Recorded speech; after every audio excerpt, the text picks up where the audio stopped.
So Darktide's release draws near, and with it more information on the game. We're going to go through all the latest information as well as reiterating some of the old information so we can start to get a full picture of what to expect from the game. So to start off talking about the world of Darktide, it's set on the planet Atoma Prime in the hive city of Tertium. Now pretty much everything about this world, from the history, the economy, the society, has all been put together by veteran 40k writer Dan Abnett. And the game is going to focus much more on a deeper story, of which this planet Atoma Prime is a bit of a spawn for Imperial Guardsmen. But something Nurgly came back with the Mobian Sick, spreading the chaos and turning all of the Guardsmen into dirty traitor Guardsmen, as well as bringing all the other horrors that we see in the game. Now, where many 40k games like the Necromunda games focus on the Undercity and the Underhive world, Darktide is going to take us more through the living areas of the upper levels, which should give us a fairly fresh perspective on a first-person 40k game. As for the levels and how they're going to function, it's kind of the same as Vermintide for the most part. You start a level and get from A to B, face various challenges and pressure points along the way. But what is different is how these levels are constructed and how levels are given to us as a whole. It's going to be more of a live service function where we're given levels over time, and we'll essentially be playing the story more in order rather than being given 10 levels at once and then just playing them in a random order. So at release, the levels are going to reflect our warband's arrival at Atoma Prime with reconnaissance missions and dialogue that establishes the setting, and then as we're given more missions over time, we're going to learn more about the story as we go. Now this comes with the problem for the devs though, that they need to make a lot of levels. So their solution here, and I quote from the magazine, designers produce chunks of levels, then join 5 or 6 together to create a mission. Chunks can intersect each other, creating a bigger overall zone, so that several missions can crisscross a single zone. So it's kind of more of a modular deal, where the same spaces can host multiple missions, which gives a bit more flexibility. So depending on the events that happen in those missions and what the mission is, it's going to change how we experience everything. Hopefully though, it doesn't feel too samey. It's got that kind of Chaos Wastes vibe about it. But it'll be interesting to learn more about how that works. It sounds a little confusing, right? But sounds like it should give a bit of a fresher experience than just playing the same level over and over again and the same mission over and over again. But let's move on now to more about the characters, who you're going to be playing. The first and most exciting thing here is that it's going to have a character creator. You're not playing a preset character like we did in Vermintide. You'll be able to choose a gender, male or female, and design how they look, their hair, whether they have a beard, etc., and of course their outfit and what they're wearing, which I'm sure opens the door for many a microtransaction of cosmetics. Oh joy. You'll also be choosing a class, of which there are 4. The Veteran, which is kind of like your Kruber, your veteran soldier, who sounds like his prime focus is on being a good shot, with some abilities to buff his aim and some extra headshot damage. And then we have the Psyker, basically the Sienna of the group, going to be able to pop heads, but if you do it a little too much, you're going to get overcharged and blow yourself up. And then there's the Zealot, who sounds like a bit more of a short-range melee character who can lock enemies into melee combat, seemingly going to have a flamer as well for purging heretics, so perhaps more short-rangey, but probably some long-range options as well.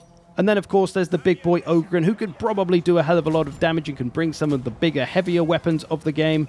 And that's it. Those are the 4 classes. There is speculation that there might be a 5th, but I'm going to say that there is not, because on the back of the magazine there is these 4 little symbols which all seem like they relate to one of the classes. If you recognize these symbols and I'm wrong, by all means, let me know.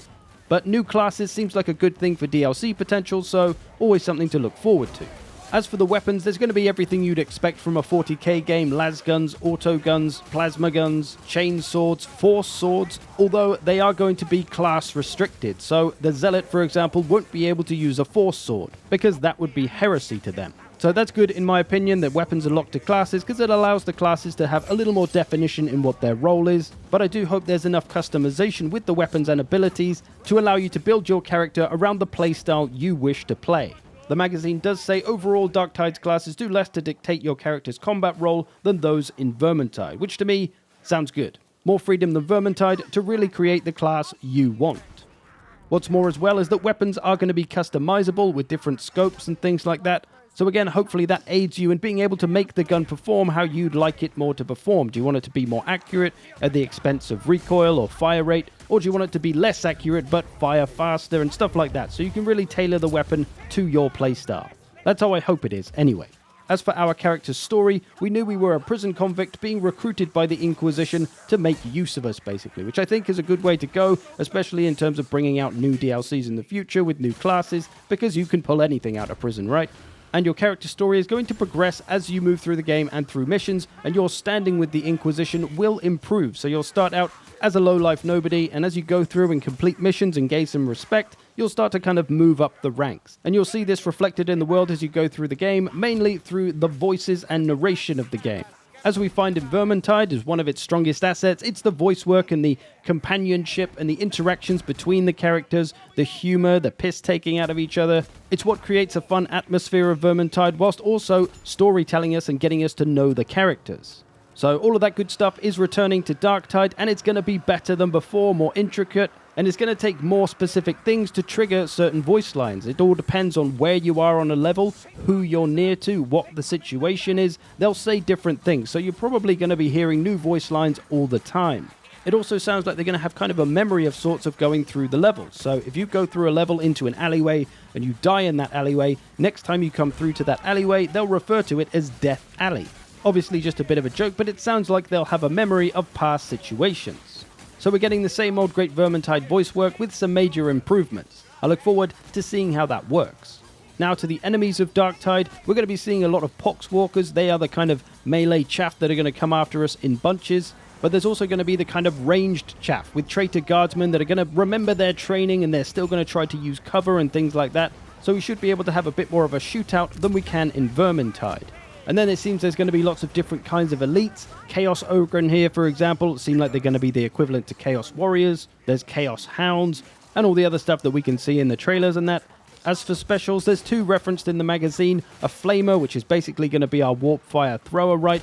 And also a special with a hot shot volley gun, which is basically a rattling gunner by the sounds of it. It's a high-powered, rapid-firing laser weapon. I'm sure there's going to be a special that carries you away like the Packmaster, and one that pins you down like the Gutter Runner, and hopefully we'll maybe see a new type or two of special alongside what we already have in Vermintide. As for bosses, very little is known other than what's been seen in footage and such. Hopefully though, the boss encounters are a little more tougher and challenging and can't be trivialized as easily as they can in Vermintide. When you get into a boss arena and then it's over in 10 seconds, it's a little anticlimactic. As for some more about the mechanics of the game, there is of course the director going on under the hood, deciding when hordes come and specials come and bosses come. It's all going to be aimed at keeping the game fun, so if you're all about to die and you've got poxwalkers all over you, it's then not going to throw a boss at you as well, in theory anyway. It's going to take note of how fast players are killing enemies, how many they've killed, where they've killed them, and how long since they previously killed things, all to determine the pacing and to keep it entertaining. Another big mechanic of the game is the shield system, so all of the characters are going to have their own type of shield. But that doesn't mean it's like a Star Wars type force field around them or anything. It's going to be relevant to the specific class. So the Zealot, for example, will be protected by her faith in the Emperor. The Veteran is protected by his armor. The Psyker has warp protection, and the Ogryn is just too stupid to notice he's taken a hit. So these shields are designed to allow you to take a few pot shots because of course there's going to be way more ranged enemies around than in Vermintide, so it's going to be hard to dodge at all. So we get a few freebies to allow us to survive. This system also encourages teamwork because the closer you stick with your teammates, the stronger the shield is. If you run off by yourself, your shield is going to be much weaker. So there's a mechanic there to hopefully enforce a bit of teamwork. That is something I think is missing from Vermintide, and by the sounds of it, it does seem like they're trying to force more emphasis on that teamwork, which I think is a damn good thing.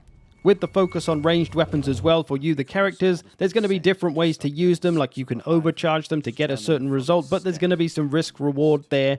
So that's just another mechanic going on. There's also still going to be little mini games and puzzles throughout some of the levels like there is in Vermintide. I really like that stuff. I'd like to see more of it, maybe some of it better done. Like the end of the Athel Yenlui level, where you have to turn the thing. There's like 4 things to turn or 3 things to turn. You have to align the circles and then everyone else has to protect you at the same time. I really like that kind of stuff, so I hope they do more of that, which involves some serious teamwork.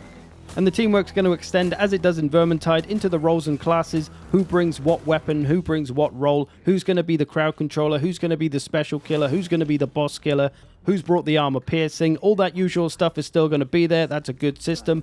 Hopefully some of the UI and stuff is a little more intuitive than it is in Vermintide, and hopefully we don't have to randomly roll for properties on weapons and things like that. There is some improvements they could definitely make on how Vermintide works. Hopefully they've come up with something fresh for Darktide.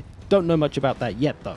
The levels also seem to be designed with certain strengths and weaknesses of certain weapons and classes in mind, so everyone can kind of have their time to shine. There'll be a situation where a shotgun is going to be nearly useless. There's going to be a situation where a sniper rifle won't be much use. So hopefully everyone in the party can have a more specific use at certain times in certain parts of levels. And that I think about does it for the new Darktide info. It feels to me like we're going to see some new gameplay and stuff very soon, so keep your beady little eyes peeled for that. I'll be covering it on this channel, of course. I hope you've enjoyed this. Thanks for watching. I will see you in the future.